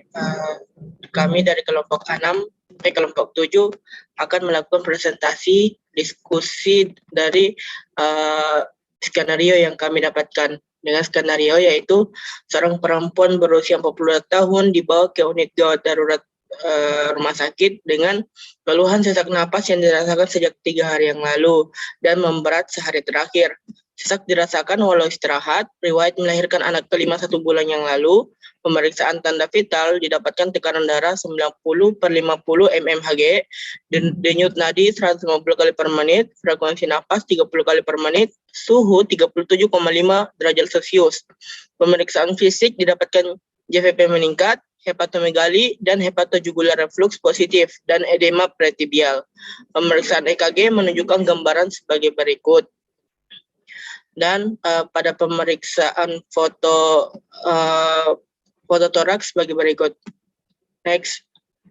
Untuk kata kunci yang kami dapatkan yaitu perempuan 42 tahun, sesak napas sejak 3 hari yang lalu dan memberat sehari terakhir, sesak dirasakan walau istirahat, riwayat melahirkan anak kelima, ada riwayat melahirkan anak kelima 1 bulan yang lalu, tekanan darah 90/50 mmHg, denyut nadi 150 kali per menit, frekuensi napas 30 kali per menit, dan suhu 37,5 derajat Celcius. JVP meningkat, hepatomegali dan hepatojugular reflux positif, dan edema peritibial. Next.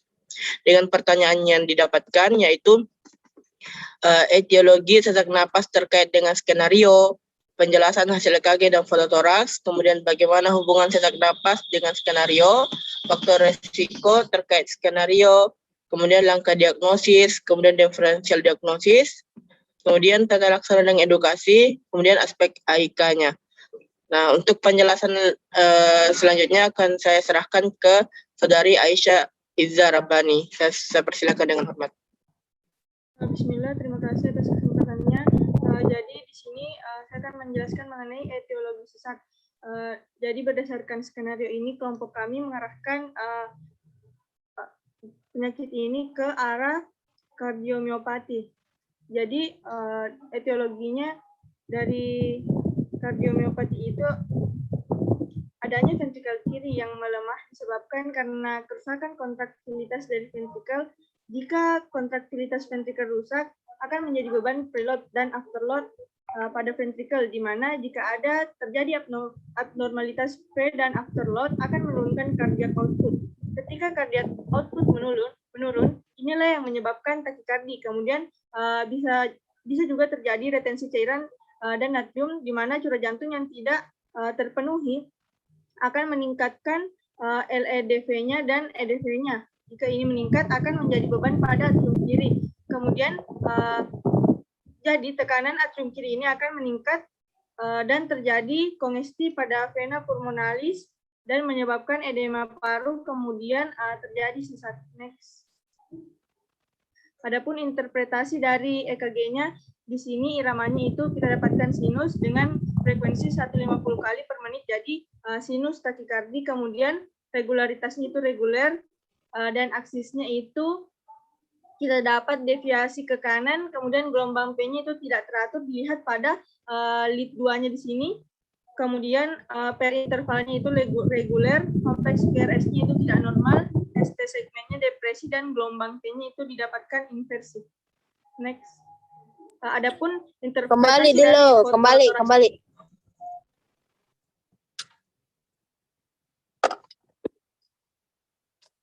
Kalau kan itu dokter, kita harus belajar. Kita harus belajar konsistensi. Kalau bilang gelombang P tidak teratur, berarti nanti bacanya itu AF. Coba lihat. P-nya tidak teratur yang mana? Semua ada P-nya toh? Tapi dok, dilihat dari lead 2 dok. Itu lead 2 semua ada V. Tapi yang bit 1 itu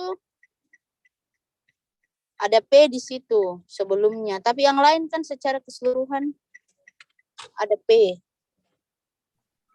Bit 2 saja yang tidak kelihatan P-nya. Bit 3, bit 4, bit 5 semua ada P. Karena kalau Anda bilang gelombang P tidak teratur, nanti AF jatuhnya. Kemudian kompleks QRS tidak normal. Yang mananya tidak normal? Bagian mananya yang tidak normal? Tapi dok, terlalu tinggi gelombang R. Tidak ada terlalu tinggi. Dihitunglah.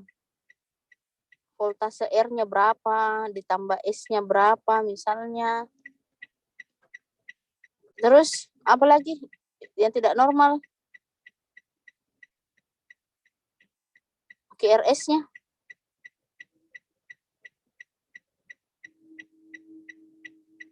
Itu V1 normal enggak? R-nya begitu. Rasio R banding S-nya berapa tuh?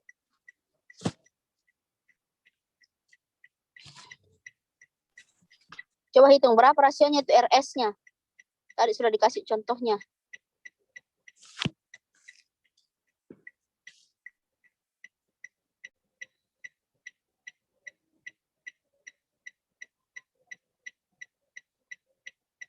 Berapa R-nya, berapa S-nya, baru dibagi. Tadi sudah dikasih contohnya. R-nya itu tingginya 10 kotak kecil.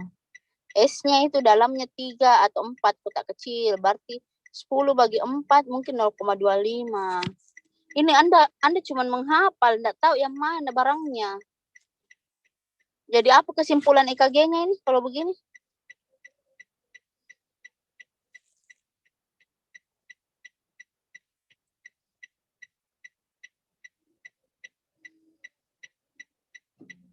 Bantu yang lain temannya. Jangan mentah-mentah nggak kelihatan di Zoom. Yang lain nggak mau berpikir.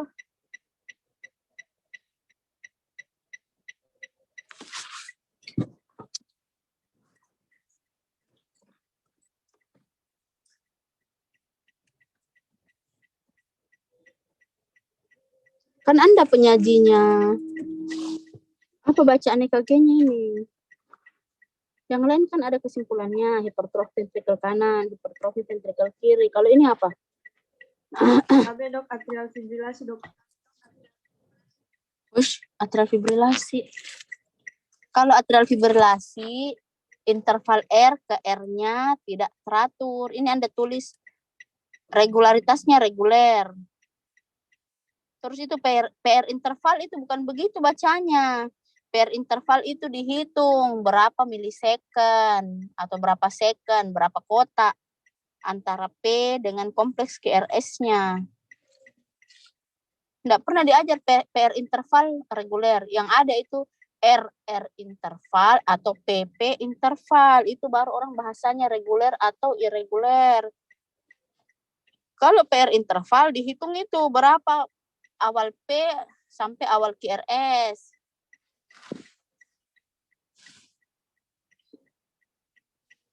Lanjut, aduh.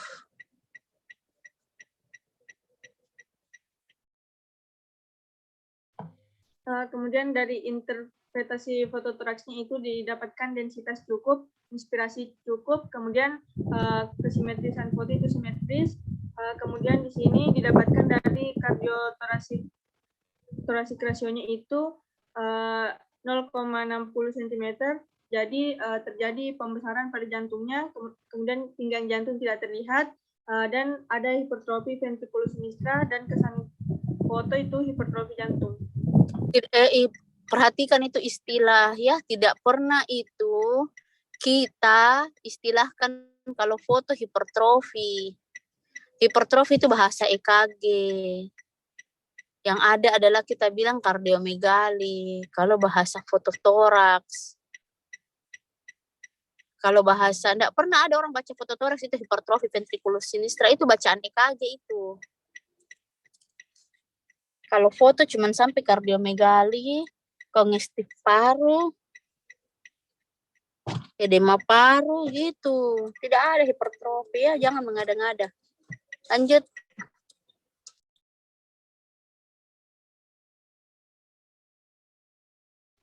Adapun hubungan sesak nafas dengan skenario itu, riwayat melahirkan dapat membuat otot jantung melemah dan jantung tidak dapat memompa darah ke seluruh tubuh dengan baik, sehingga menyebabkan kardiak outputnya ini menurun dan menyebabkan terjadinya retensi cairan di ginjal, sehingga tekanan. Kalau begini penjelasannya, setiap orang habis melahirkan pasti sesak nafas berarti. Saya buktinya enggak tuh, 6 kali melahirkan enggak sesak nafas, alhamdulillah. Riwayat melahirkan membuat otot jantung melemah. Maka semua orang di dunia ini yang penting habis melahirkan otot jantung melemah.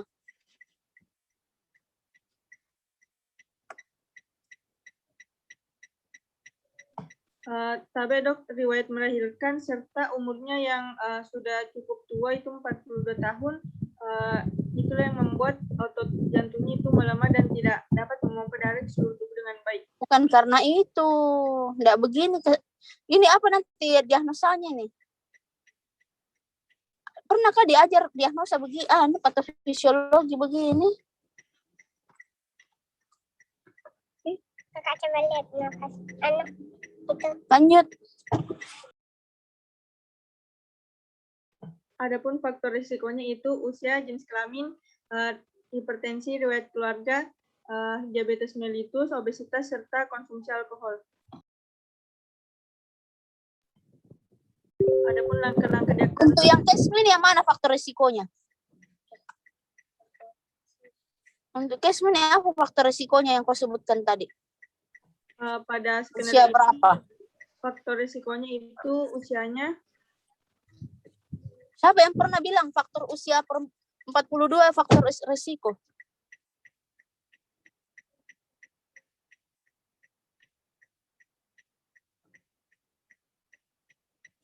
Siapa ini tak? Siapa tutor tak?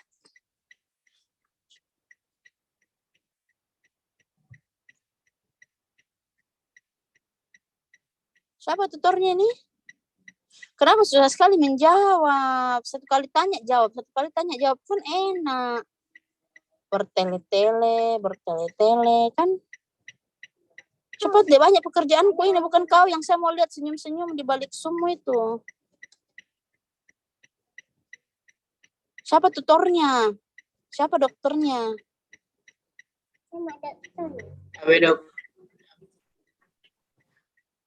Tapi dok, dokter Asari Asad dok. Oke. Lanjut. Adapun langkah diagnosisnya itu pertama kita anamnesis. Anamnesisnya itu untuk mengetahui apakah ini sesak nafas akut atau kronis.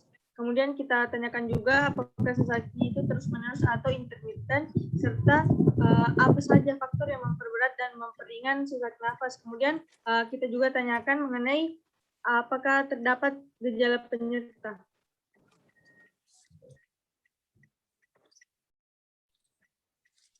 Kemudian pada pemeriksaan fisik, kita periksa itu pemeriksaan nadi, kemudian JVP dan auskultasi jantung, serta kita melihat adanya tanda dan gejala tambahan. Pada pemeriksaan nadi itu dapat kita lihat terdapat kenaikan pada perabaan nadi perifer dikarenakan peningkatan kebutuhan oksigen dari otot yang mengalami hipertrofi. Kemudian pada pemeriksaan JVP terdapat peningkatan tekanan vena jugularis. Kemudian pada auskultasi itu terdapat murmur regurgitasi yang tidak ditemukan sebelumnya. Serta ada suara tambahan sistol. Kemudian terdapat abdominal discomfort sekunder terhadap kongesti hepar, pusing, nyeri sekitar jantung, dan epigastrium. Kemudian pada pemeriksaan penunjang dapat kita lakukan pemeriksaan EKG, ekokardio, rongsen toraks, dan MRI.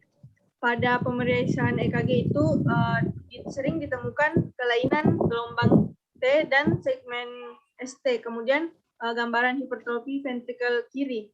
Dan juga terdapat gambaran kompleks QRS yang memanjang. Pada ekokardiografi memberikan konfirmasi diagnostik dan menentukan derajat obstruksi jalur keluar ventrikel.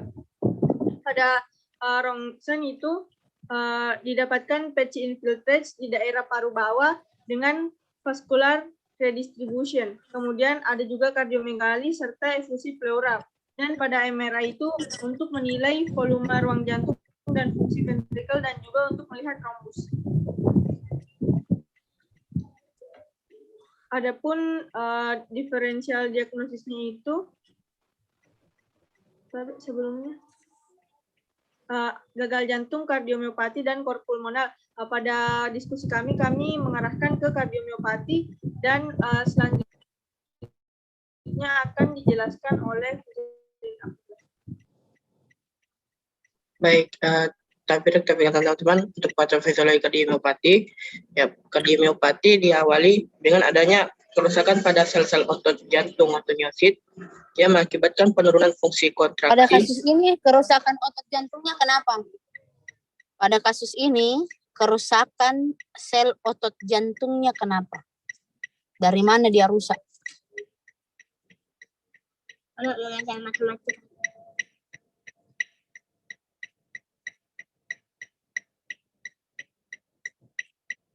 Kerusakannya karena apa?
Lanjut.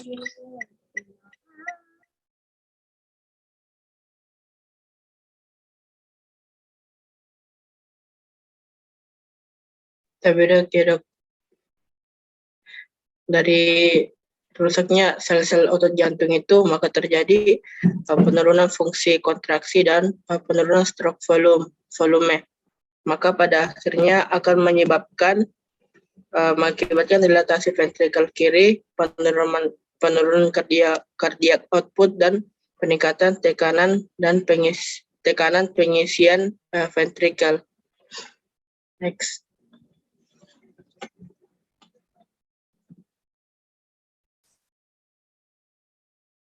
Selanjutnya untuk tata laksana dan edukasi. Untuk tata laksananya ada dua, yaitu secara non-farmakologi dan secara farmakologi. Tata laksana secara non-farmakologi dapat dilakukan yaitu restriksi garam, kemudian manajemen gangguan bernapas saat tidur, kemudian program rehabilitasi jantung, kemudian latihan fisik. Next.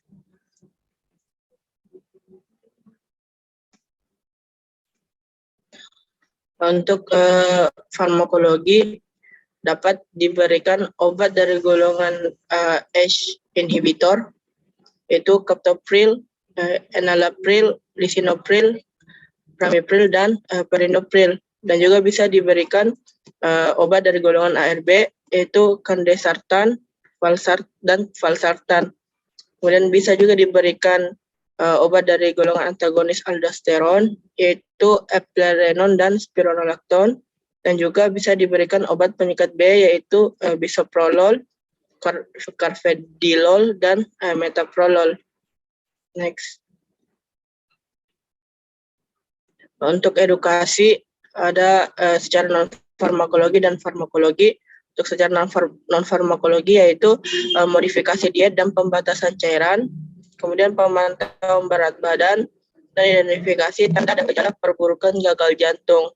Sedangkan untuk edukasi secara farmakologi yaitu memberikan jadwal pemberian obat dan pengenalan gejala efek samping obat. Next. Untuk aspek selanjutnya, sebagaimana dalam Al-Quran surah Az-Zariyat ayat 20-21, A'udzubillahi minasyaitonirrajim. Bismillahirrahmanirrahim. Wa fil ardi ayatul lil muqinin wa fil anfusikum afala tubsirun. Dan di bumi terdapat tanda-tanda kebesaran Allah bagi orang-orang yang yakin dan juga pada dirimu sendiri. Maka apakah kamu tidak memperhatikan? Quran surah Az-Zariyat ayat 21. Dari ayat ini kita dapat menyimpulkan bahwasanya di muka bumi ini ada banyak tanda-tanda kebesaran Allah tanpa terkecuali yang ada dalam diri kita sendiri. Ya, seperti oksigen dan misalnya seperti sistem-sistem tubuh dan organ-organ yang bekerja dalam diri kita itu secara otomatis dan sistematis. Yang semuanya itu penciptanya tidak ada yang sia-sia. Next, sebagaimana dalam Quran surah Al-Imran ayat 191, alladzina yadhkurunallaha qiyaman wa qu'udan wa 'ala junubihim wa yatafakkaruna fi khalqis samawati wal ard rabbana ma khalaqta hadza batilan subhanaka faqina 'adzabannar. Yaitu orang-orang yang mengingat Allah sambil berdiri, duduk atau dalam keadaan berbaring, dan mereka memikirkan tentang penciptaan langit dan bumi seraya berkata, ya Tuhan kami, tidaklah Engkau menciptakan semua ini sia-sia. Maha suci Engkau, lindungilah kami dari azab neraka. Maka perlu kita menjaga kesehatan kita. sebagaimana dalam sebuah hadis, yaitu dari Ibnu Abbas dia berkata, Nabi Muhammad SAW bersabda, dua kenikmatan kebanyakan manusia tertipu pada keduanya, yaitu kesehatan dan waktu luang. Hadis riwayat Bukhari nomor 5933. Tapi kata teman-teman, itu hasil diskusi kami dari kelompok 7. Saya kembalikan ke moderator. Tapi terima kasih untuk kelompok 7. Tapi Dok, mungkin ada tambahan dari kita Dok, karena dari 5 skenario sudah semua dipresentasikan Dok. Tapi Dok.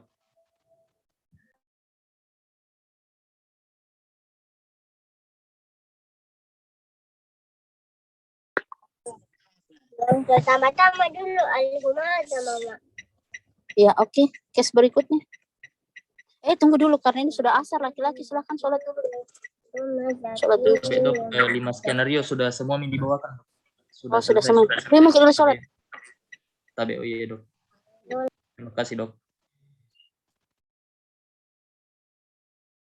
Untung kalau dapat skenario nanti ujian MKDU, setiap dapat skenario sesak nafas atau nanti ujian blok, maka pikirannya langsung ketiga, antara gagal jantung, kardiomiopati, atau korpulmonal. Untuk gagal jantung, maka etiologinya itu semua yang asalnya dari penyakit jantung kiri, misalnya gagal jantung, misalnya penyakit jantung koroner, katup, kongenital, hipertensi, infak miokard. Tapi kalau yang korpulmonal, maka embel-embelnya nanti itu pasti etiologinya dari penyakit paru. Kalau yang kardiomiopati, dia etiologinya bukan penyebab dari gagal jantung kiri dan bukan penyebab dari korpulmonal. Jadi dia lebih beragam, bisa karena toksin, misalnya karena obat-obatan, narkoba, bisa karena alkohol, bisa karena hormonal, yang tadi kardiomiopati kadang ditanyakan, bisa karena kondisi toksin uremik, misalnya dia CKD. Nah, itu dari segi etiologi. Kalau dari segi keluhan, dalam hal ini keluhan utama tidak bisa dibedakan. Tapi kalau dari pemeriksaan fisik, kalau dia sifatnya kongesti paru, ya pasti muncul itu kayak dyspnea on effort, tapi semua sesak. Kalau kongesti sistemik juga begitu, karena ketiga-tiganya ini bisa menyebabkan kongesti paru maupun kongesti sistemik. Yang menjadi pembeda kemudian kalau misalnya kalau korpulmonal, maka akan disebutkan seperti barrel chest, gitu ya. Itu. Kemudian untuk pemeriksaan EKG, kita pasti akan pilihkan EKG yang khas. Jadi kalau EKG-nya gagal jantung ya, EKG-nya bisa macam-macam sesuai dengan kuliah. Mulai dari EKG aritmia, mulai dari EKG PJK, kan itu penyebabnya. Mulai dari EKG pembesaran jantung, atau dia kalau misalnya kausanya hipertensi, maka kita akan memberikan EKG hipertrofi ventrikel kiri.